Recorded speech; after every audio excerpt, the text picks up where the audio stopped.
Uncle Tom's Cabin, written by Harriet Beecher Stowe, is a literary classic. Depending on the decade, it's either praised or loathed, so what better way to come to my own conclusion than to read it myself? If you're not familiar with the story, here is the blurb. Uncle Tom's Cabin tells the story of Uncle Tom, depicted as a saintly, dignified slave. While being transported by boat to auction in New Orleans, Tom saves the life of little Eva, whose grateful father then purchases Tom. Eva and Tom soon become great friends. There is so much more to this story than that, though. There's a large cast of colourful characters and all play a critical role in a story that has many, many threads. The end result of all these threads being woven together is a story that has a lot of punch. What helps this book come alive is the writing style of Beecher Stowe. She allows us to get inside the minds of the characters and skillfully gets us to imagine the characters and their situations and reactions vividly.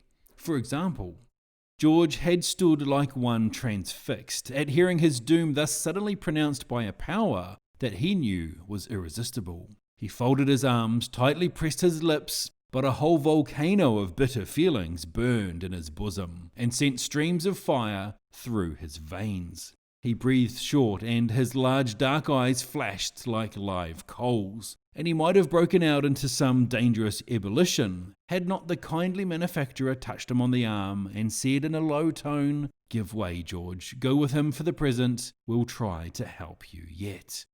There are wonderful flourishes like this all the way through, and it made it thoroughly enjoyable to read. What I did struggle with, though, was the old Southern style of speech. The dialogue in the book is written as it would have been spoken, and it pretty much broke my brain trying to translate it. Here's an example. "Yes, you see, Andy, Mrs. wants to make time. Dat I's clar to de most ordinary observer. I just make a little for her. Now you see, get all dese yer hosses loose, caperin' permiscus around dis yer lot and down to de wood dar. I spec massa won't be off in a hurry."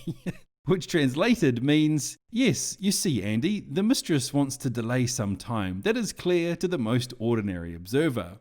I'll just make a little for her. Now, you see, get all the horses running around this here lot and let them run down to the woods there so that master won't be able to leave anytime soon. So, in the end, I downloaded this as an audiobook from archive.org where it's freely available. This was, in fact, the first time I've ever listened to an audiobook. The reader, John Greenman, reads the narrative parts straight, but does all the voices for the various characters when they speak. This made it a lot more understandable and allowed me to follow along better. Despite the heartwarming parts of this book, be left in no doubt that this book has many dark parts. It is, after all, a book about slavery and all the cruelty that went along with it. There was one scene in particular that's really stuck with me. In this scene, two men are casually haggling over the price to buy a baby out of the arms of its mother. It was disturbing stuff, and it really got me thinking about how this type of conversation no doubt happened thousands of times, and the speakers thought nothing of it, nothing more than if they were talking about farming equipment. It is a story that is bleak, but also hopeful, and as history's shown, it's also a story that led to a massive change in American history.